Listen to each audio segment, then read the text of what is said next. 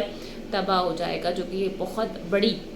اسرائیل کی ناکامی ہوگی، کیونکہ اس کو تو بڑا مان تھا، بڑا غرور تھا اپنے دفاعی نظام سسٹم پر، لیکن اس وقت وہ ہمیں مریا میٹ ہوتا ہوا نظر آ رہا ہے، اور جو ایرانی میزلز جا رہے ہیں وہ ان کو بھی انٹرسیپٹ نہیں کر پا رہے ہیں۔ ایران نے ابھی جو لیٹسٹ کارروائی کی ہے وہ مقبوضہ مغربی کنارہ ہے، الانکا نامی بستی کے قریب اہداف کو نشانہ بنایا گیا ہے، اور کہا جاتا ہے کہ متاثرہ جو علاقے ہیں، بلکہ ہم فوٹیجز بھی دیکھ رہے ہیں وہاں سے گہرے بادل دھوئیں کے وہاں نظر آ رہے ہیں، اور جو شمالی ان کا شہر ہے یعنی کہ حیفا، وہاں پر بھی میزائل حملوں کی اطلاعات موصول ہوئی ہیں۔ اس کے علاوہ جو امریکہ کی انٹیلیجنس ہے انہوں نے بتایا ہے کہ ایران نے ابھی تک جوہری بم بنانے کا فیصلہ نہیں کیا ہے، لیکن اگر جو ایرانی نیوکلیر فیسلٹیز ہیں، ان کی جوہری تنصیبات ہیں، خاص کر جو فردو ہے، اگر وہاں پر امریکی حملے یا خامنائی صاحب کے خدا نخواستہ قتل پر بات آتی ہے تو پھر ایران اپنا جو جوہری پروگرام ہے اسے کنٹینیو بھی کرے گا، اور پھر ویپنز بھی وہ بنا لے گا۔ تو اسرائیلی فوج نے بتایا ہے کہ جو ٹیکنالوجی پارک ہے اس پہ بھی ایرانی میزلز وہ بھی روکنے میں ناکام رہا ہے، اس کا اعتراف ان کی جانب سے بھی کیا جا رہا ہے۔ اب آ جاتے ہیں جناب، آج جو یونائٹڈ نیشنز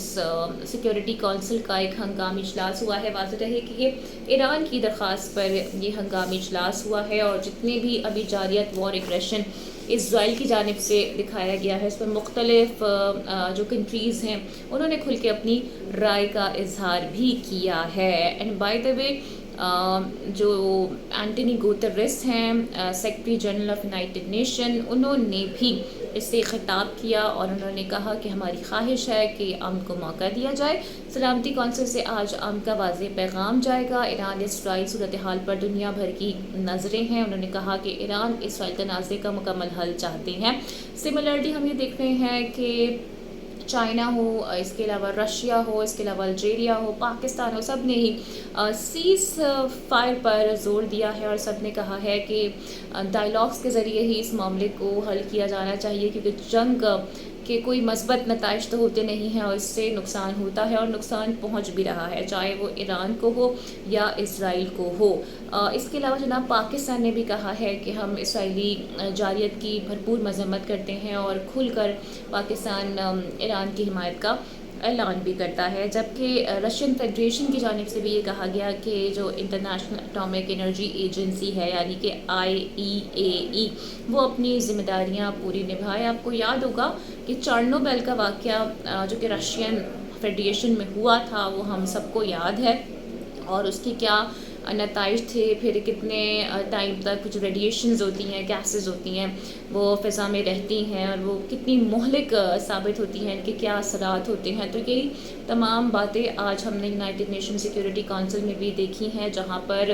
اس جنگ کو روکنے کے لیے، جنگ بندی کے لیے زور دیا جا رہا ہے۔ لیکن اچھا سائن یہ ہے کہ امریکن جو پریزیڈنٹ ہیں ان کی جانب سے بھی یہ کہا گیا ہے کہ فی الحال وہ ایران پر اٹیک کے حوالے سے کچھ نہیں سوچ رہے ہیں۔ اور میں کچھ تجزیے بھی سن رہی تھی جس میں لوگوں کا یہ کہنا تھا کہ جس طرح سے ڈونلڈ ٹرمپ ایک طرح سے اپنے آپ کو طرح سے دور کر رہے ہیں اسرائیل سے، یہ بھی اس بات کا اشارہ ہے کہ شاید وہ بھی اس جنگ میں کودنا نہیں چاہتے اور کوئی نیا فرنٹ کھولنا نہیں چاہتے، کیونکہ آپ کو یاد ہوگا جب انہوں نے الیکشن لڑا تو انہوں نے بھی میک امریکہ گریٹ اگین کا نعرہ لگایا تھا، جس میں ڈیفینیٹلی جو وار ایگریشن ہے اس میں کمی کی انہوں نے بات کی تھی۔ تو جناب یہ سارے معاملات رہے ہیں، لیکن ابھی جو اسکوپ آف اٹیکس ہیں وہ دونوں طرف سے دیکھنے میں آ رہے ہیں،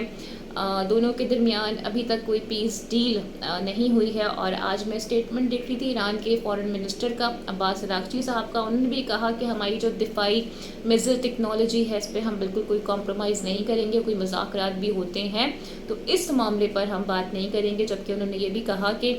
امریکہ کیونکہ ساتھ دے رہا ہے تو ایک طرح سے وہ شراکت دار ہے اسرائیل کا، اور جب تک ہم پہ یہ اٹیکس جاری رہیں گے اس وقت تک مذاکرات کا، بات چیت کا کوئی بھی فائدہ نہیں ہے۔ تو جب اس وقت یہ تمام صورتحال ڈیولپ ہوئی ہے، امید کرتے ہیں کہ یہاں سے معاملات مزید بھی ایکسلریٹ نہ کریں، بلکہ سارے معاملات جو ہیں وہ ڈی ایسکلیریشن کی طرف جائیں، کیونکہ اگر جنگ مزید آگے بڑھتی ہے تو نہ کہ پورا خطہ بلکہ شاید جو اس کے اثرات ہوں گے وہ پوری دنیا تک ہمیں جاتے ہوئے نظر آئیں گے۔ تو امید کرتی ہوں کہ آج کی ویڈیو آپ کو پسند آئی ہوگی۔ Don't forget to like and subscribe my channel. Video کو لائک اور شیئر اپنے لازمی کرنا ہے، اپنا بہت خیال رکھنا ہے۔ اگلی ویڈیو میں آپ سے پھر ملاقات ہوگی۔ ٹل دین ٹیک کیئر، اللہ حافظ۔